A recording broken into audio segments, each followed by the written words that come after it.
Welcome back to another episode of SNEED-CAST Industry Update, our series that keeps you updated with our ever-changing industry. For those of you that have been watching the series for a while now, you know how this goes, but for those of you that are new, welcome. We'll be covering the latest in manufacturing, packaging, coating, sustainability, and much more. I'm your host, Alexa, and today we'll be discussing topics ranging from the EPA labeling 2 forever common chemicals as hazardous, to Kroger and Albertsons hoping to merge, to the Biden administration seeking to harmonize conservation with economic activities, and finally, inflation leading to the delay of rate cuts. So, starting off, the U.S. Environmental Protection Agency, also known as the EPA, recently took a significant step by designating 2 forever chemicals. Actually, let me restart that because I did that wrong. Yeah. Okay. Yeah. Okay. So, starting off, the U.S. Environmental Protection Agency, also known as EPA, recently took a significant step by designating 2 common forever chemicals, PFOA and PFOS, as hazardous substances. These chemicals, long utilized in a variety of consumer and industrial products, are notorious for their persistence in the environment and potential health hazards. This move by the EPA underscores a growing concern over wider spread contamination of environmental sites and the urgent need for effective cleanup measures. This designation enables the EPA to mandate quicker cleanups and hold responsible parties accountable for the costs associated with removing these toxic compounds from contaminated sites. It is a part of a broader strategy to tackle the issues of PFAS pollution, backed by strict limits on certain PFAS in drinking water announced earlier. This action reflects a proactive approach to mitigate risks and signifies advancement in regulatory measures addressing environmental health. One of the primary challenges has been the persistent nature of PFAS chemicals and their ubiquity, and these compounds are not easily degradable, allowing them to accumulate in both the environment and the human body. The EPA's recent actions, including the strict drinking water limits and Superfund designation, offer a dual solution. Not only do they set a framework for addressing current contamination, but they also aim to prevent future pollution through accountability measures aimed at manufacturers and other significant contributors. The implementation of these regulatory measures is expected to have a considerable impact on public health by reducing exposure to toxic chemicals. The cleanup of contaminated sites and the reduction of PFAS in drinking water are anticipated to help prevent illnesses including cancer. Additionally, by assigning financial responsibility to the polluters, it alleviates the burden on communities and taxpayers for cleanup costs, ensuring that those most responsible for that contamination address their environmental impact. The EPA's recent designation of PFOA and PFOS as hazardous substances is a landmark decision in the ongoing battle against forever chemicals. It is not only highlighting the gravity of PFAS pollution, but it's also setting a precedent for stringent regulatory action to protect public health and the environment. Looking forward, the focus will likely remain on ensuring compliance, expanding regulations to include other harmful PFAS, and innovative solutions for contamination cleanup. The path ahead is geared toward a more sustainable and health-conscious approach to industrial practices, reflecting a significant shift in addressing the challenges posed by long-lasting environmental pollutants. Moving on, both Kroger and Albertsons have taken a notably aggressive step to merge, aiming to create a more formidable competitor in the drastically evolving retail marketplace, dominated by giants like Walmart and Amazon. This merger, valued at $24.6 billion, is not just about consolidating their market presence. It's about survival and growth in a sector where scale can significantly influence competitive dynamics. The decision to sell an additional 166 stores, raising the total of 579 from the original proposal of 413, underlines the seriousness with which both entities are addressing regulatory concerns. This revised divestiture plan, though more robust, is an attempt to appease the Federal Trade Commission, also known as the FTC. It still hangs in a balance of uncertainty regarding its reception and acceptance by the regulatory body. The FTC's initial rejection of the 413-store divestiture plan as inadequate speaks volumes about the level of scrutiny being applied to this merger. The criticism not just stops at the inadequacy, but also highlights a concern about creating a patchwork of competitive entities that might not possess the coherence or scale to provide substantive competition to the merged entity. This situation puts Kroger and Albertsons in a challenging position, forcing them to reassess their strategies and perhaps their negotiation tactics with potential buyers like CNS, wholesale grocers. Additionally, there is an underlying narrative around the impact this merger might have on pricing dynamics and wage structures within the sector, factors of significant interest to both the FTC and the general public. Achieving regulatory approval in cases of mergers of this scale involves navigating a labyrinth of economic, social, and political considerations. The expanded divestiture package proposition by Kroger and Albertsons signifies a strategic pivot towards addressing these considerations. However, it also lays bare the complexities involved in such transactions. The process is not merely transactional, but deeply intertwined with assurance of fair competition, safeguarding of employee interests, and protection of consumer rights against price manipulations. The stakeholders stand at a critical junction where the outcomes of this merger could significantly influence their futures. For employees, the promise to honor current labor agreements by CNS provides a semblance of job security amidst the turbulence. For consumers, the prospect of maintaining competitive pricing and service offerings is paramount. And for the broader industry, this merger and the associated divestiture might set precedents for how similar future consolidations are approached and regulated. The road ahead for the Kroger-Albertson merger is fraught with challenges, yet it also offers opportunities for setting new benchmarks and regulatory compliance and strategic restructuring in the face of regulatory hurdles. How well Kroger, Albertsons, and CNS respond to these challenges will be critical in determining the success of this merger. Furthermore, the evolving landscape of retail will invariably shape and be shaped by the significant outcomes of this consolidation.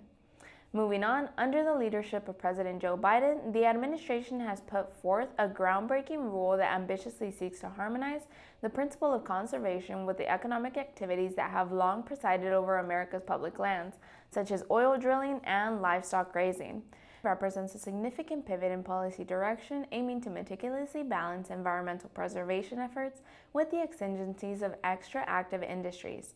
Interior Secretary Deb Haaland articulated the vision behind the move, stating, "These changes are aimed to restore balance and ensure that our public lands serve not just the present but future generations."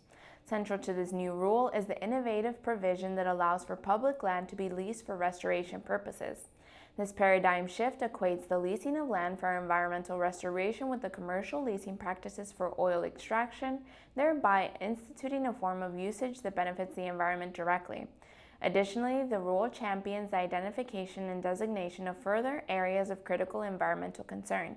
These are lands that, due to their unique wildlife, historical, or cultural significance, receive protections that could preclude or heavily regulate development activities.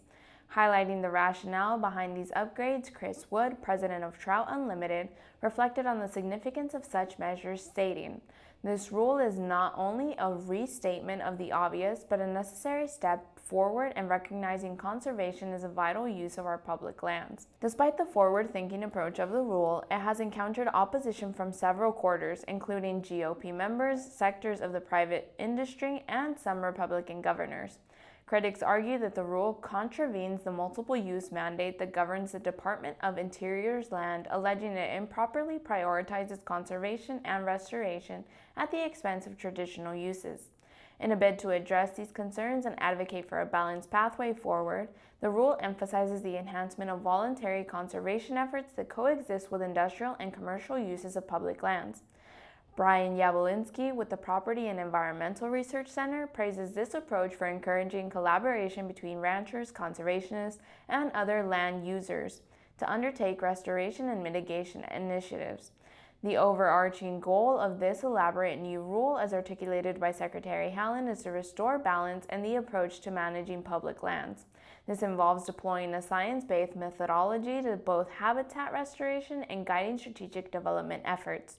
The reception from environmental groups has been overwhelmingly positive, viewing the rule as a long overdue recognition of conservation as an integral part of land management. Conversely, the pushback from industries and some political figures underscores the tension between traditional land uses and the emerging prioritization of conservation. Reflecting on the pushback, Senator John Barrasso of Wyoming vehemently criticized the rule, voicing concerns over its potential to destroy our way of life by limiting access to public lands for mineral production, grazing, and recreation. This pioneering rule by the Biden administration underscores a pivotal moment in the stewardship of America's public lands.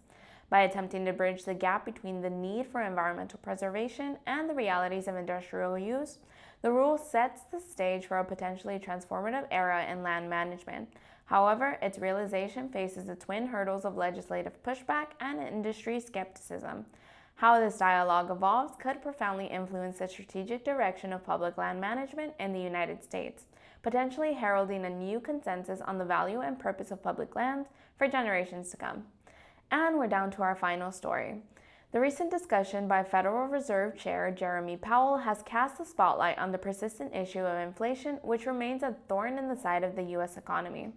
The specific mention of year-over-year inflation rising to 3.5% in March from 3.2% in February underlines a trend that does not align with the Federal Reserve's inflation target of 2%.